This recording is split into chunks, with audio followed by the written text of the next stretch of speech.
Welcome back to my channel Mo Vlogs. তোমরা কেমন আছো সবাই? আশা করি ভালো আছে, আমিও ভালো আছি। তো দেখো তোমাদের আমি আজকে একটা জিনিস দেখো, তোমার দাদাভাই কী করেছে দেখো।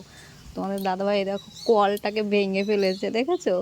এই দেখো কলটা ঠিক করার জন্য খুলেছিল, কিন্তু কলটা কিন্তু ভেঙে ফেলেছে। এই দেখো কল তোমাদের দেখাচ্ছি, এই দেখো এখানে কলটা পুরো ভেঙে গেছে। তো চলো আজকে আমি কী রান্না করছি তোমাদের দেখাবো। আর আমাদের বাড়িতে একটা মেটে আলু তুলেছে আজকে, দেখবে? চলো এই দেখো, এই মেটে আলুটা কিন্তু আমাদের বাড়িতেই হয়েছে। তো এইটা তুলেছে আজকে বাবা আর মা একসঙ্গে। তো দেখে অনেকটা বড় হয়ে গেছে, ভেবেছে যে ছোট হয়েছে, কিন্তু এখন দেখে যে অনেকটা বড় হয়ে গেছে। আর আমি সেটা রান্না করছি, অর্ধেক কেটেছিল সেটা।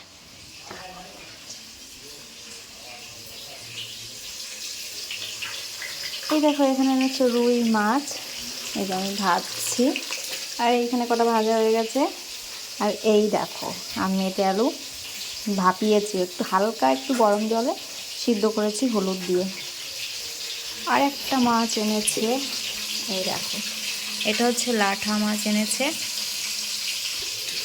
তো চলো আমি রান্না করি।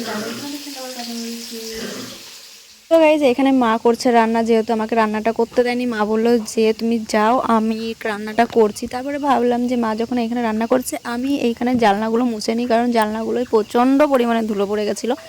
ভাবলাম যে জানলাগুলো একটু মোছা যাক। আর তোমার দাদাভাইয়ের কাছে এখানে বলছিলাম আমাকে দেখা যাচ্ছে, তো তাই জন্য তোমার দাদাভাই বলছিল হ্যাঁ তোমাকে দেখা যাচ্ছে। আর এখানে মা গুটি গুটি করে রান্না করছে, আর আমি দেখো স্নান দিনান করে পুরো রেডি হয়ে গেছি।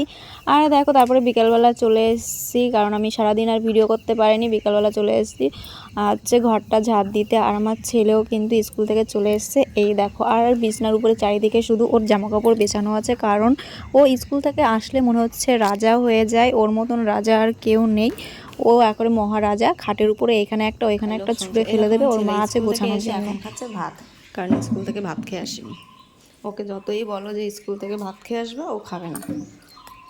এই দেখো সেই সাথে এই হচ্ছে আমার ছেলে। এই দেখো দেখো আমারটা পাল্টা, এই যে দুটো হচ্ছে কি জানো কি বলে এরে, কি বলে কই নাম কই, ক্যাম্পা ক্যাম্পা ক্যাম্পা না ক্যাম্পা, যাই হোক ক্যাম্পা আর ক্যাম্পা। এই যে দেখো ও এইটা নিয়েছে প্রথমে, হ্যাঁ এইটা প্রথমে নিয়েছে।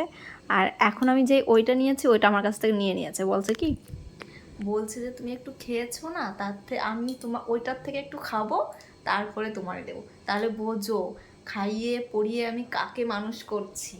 কত স্বার্থপর ছেলে আমার। আর উপরে দেখো ফ্যান চালিয়ে বসেছে, বলছে ভীষণ গরম লাগছে নাকি ওর, মানে ভীষণ গরম পড়েছে, এখন ফ্যান চালিয়ে বসে আছে।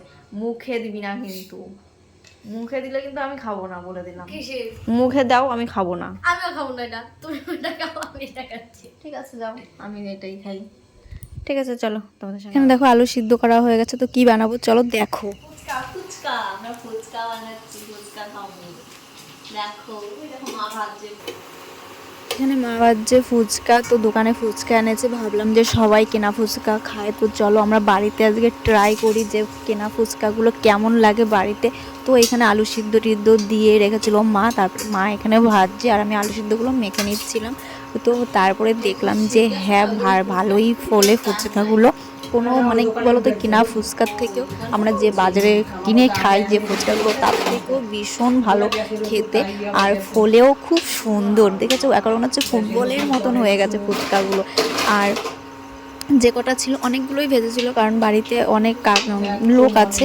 অনেক লোক বলতে কি বলতো, আমাদের দোকানের সামনে কয়েকটা কাকা বসে আছে, তো তাদের জন্যও ভাজা হচ্ছে। আর এখানে দেখো আমরা ফুচকা নিয়ে বসে পড়েছি খাওয়ার জন্য। আমরা বানিয়েছি বাড়িতে ফুচকা। এই যে টক কিনা তো বানাইছে, এই হচ্ছে আলু সিদ্ধ। সত্যি কথা বলো তো যে এগুলো বানালো না কিনাতা? কিনাটা আবার মুখের থেকে বার করলো, সি সি কি অবস্থা, মুখের থেকে বার করলো। আর আমরা এখন ফুচকা খাবো, ফুচকা খাবো। এই যে আর একজন শ্রীদেবী আইছে, আমরা এখন ফুচকা খাইছি। তো গাইজ চলো আমরা খেতে থাকি। আর হ্যাঁ, এই ছোট্ট ভিডিওটা যদি তোমাদের ভালো লাগে like comment share and subscribe করে দিও। আর যারা ফেসবুক থেকে দেখছো তারা ফলো করে নিও। আর সবাই ভালো থেকো, সুস্থ থেকো, সবাইকে ভালো রেখো, আর সবাই সবার পাশে থেকো। চলো টাটা।